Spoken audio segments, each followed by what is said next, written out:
আমাদের এবারে বিষয় হচ্ছে গিয়া ভেরিয়েবল এবং কনস্ট্যান্ট। ভেরিয়েবল বলতে আসলে কি বুঝি? ভেরিয়েবল হচ্ছে এমন একটা কিছু যেটা স্থান কাল পাত্র ভেদে যার মান পরিবর্তন হয়।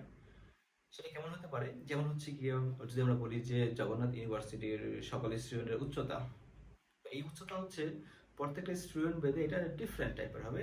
সবাই কিন্তু সেম উচ্চতা হবে না। কাজে এটা হচ্ছে তাহলে পাত্র মানে হচ্ছে ব্যক্তি ভেদে যেটার মান চেঞ্জ হচ্ছে।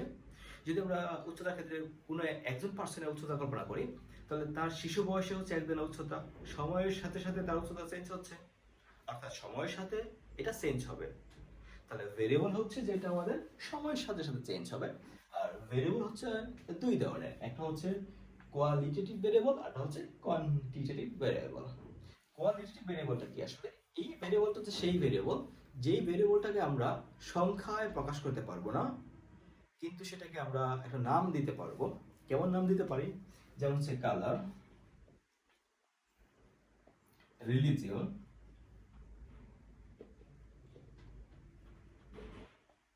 হচ্ছে কালার, রিলিজিয়ন হচ্ছে অকুপেশন, তার পেশা। তো এই বিষয়গুলো হচ্ছে যে যেমন কোনো একটা কালারকে কিন্তু আমরা যেমন হচ্ছে নীল, লাল, সবুজ, হলুদ, এগুলো কিন্তু 1 2 3 করে করা যাবে না, নাম্বারিং করা যাবে না।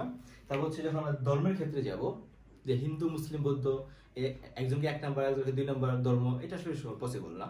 যে 1 এবং 2 যখন দিব, যে সাপোজ যদি হয় একটা ধর্ম হচ্ছে 1 আর একটা ধর্ম যদি আমরা দেই 2, তাহলে 1 এবং 2 যোগ করলে হয় 3 মানে কি আরেক ধর্ম হয়ে যাবে না? তার মানে বিষয়টা হচ্ছে এরকম যে আমরা যেটাগুলোকে কোনো সংখ্যায় প্রকাশ করতে পারবো না, সেগুলো হচ্ছে কি আমাদের কোয়ালিটেটিভ ভেরিয়েবল। তাহলে এখন আসি, যেহেতু পরিসংখ্যান মানে সংখ্যা প্রকাশ করাটা খুবই গুরুত্বপূর্ণ বিষয়, হচ্ছে কোয়ান্টিটেটিভ ভেরিয়েবল, যেটা সংখ্যায় প্রকাশ করা যাবে, যেটা নাম দেওয়া যাবে, সংখ্যায় প্রকাশ করা যাবে। এই কোয়ান্টিটেটিভ ভেরিয়েবল হচ্ছে আবার দুই ধরনের ভেরিয়েবল আছে। তাহলে কোয়ান্টিটেটিভ ভেরিয়েবল কি নাম দিতে পারি? যেমন হচ্ছে হাইট, কালো হচ্ছে ওয়েট, তারপর হচ্ছে গিয়ে এইজ, এই সবগুলো হচ্ছে গিয়া কোয়ান্টিটেটিভ ভেরিয়েবল। এইটা হচ্ছে আবার দুই ধরনের, discrete variable and continuous variable. Discrete বা বিচ্ছিন্ন চলক, যেটা হচ্ছে বিচ্ছিন্ন চলক হচ্ছে যেই চলকগুলোর বা যেই ভেরিয়েবলের মানগুলো হচ্ছে একটা আরেকটা থেকে বিচ্ছিন্ন থাকবে। যেমন আমরা বলতে পারি যে ফ্যামিলি সাইজ, কোন একটা পরিবারের সদস্য সংখ্যা, সেটা একটা বিচ্ছিন্ন থাকবে।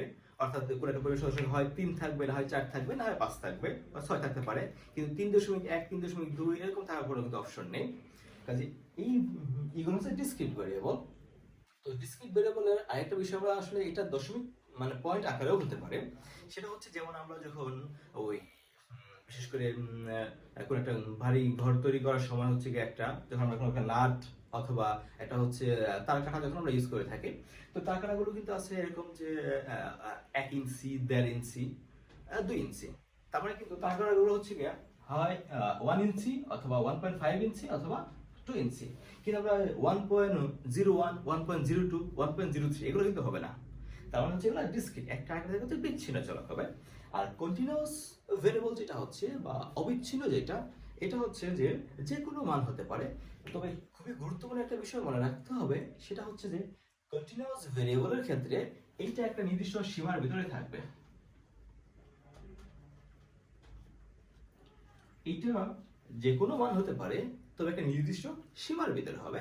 যেমন উচ্চতা, সাপোজ যদি বলি যে জগন্নাথ ইউনিভার্সিটি সকল স্টুডেন্টের উচ্চতা, তাহলে এই উচ্চতার ক্ষেত্রে নিশ্চয় মিনিমাম একটা উচ্চতা থাকবে এবং ম্যাক্সিমাম একটা উচ্চতা থাকবে এবং তার ভেতরেই সমস্ত উচ্চতা থাকবে। তাহলে আমরা বলতে পারি যে কন্টিনিউয়াস ভেরিয়েবলটা হচ্ছে যেটা আমাদের অবিচ্ছিন্ন, অর্থাৎ যে কোনো মান হতে পারে বাট একটা নির্দিষ্ট সীমার ভেতরে থাকবে।